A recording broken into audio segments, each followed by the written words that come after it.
Sojanao zahay fanomenao saina afaka anaiky fa neto tany de akaiky. Sotranao toko satria anao miainanay zay matidoha zazakely belalao. Misaotra indrindra ray fa tsapanay ny lalana naleanao hamonjy ireo zanakao.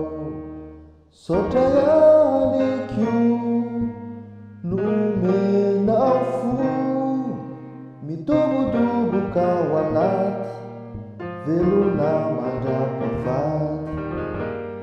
Zay atao ety tsy tody lavitra makaizy raha tsy anao mitariky any dy na hoaiza na hoaiza sofa ny fity ny fanomezana ety feranao tsy ho lasa zavatra ifanimba ho any akafo.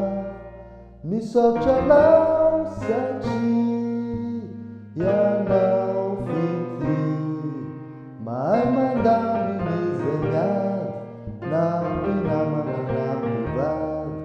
Misaotra foana amilay fotoana natomotra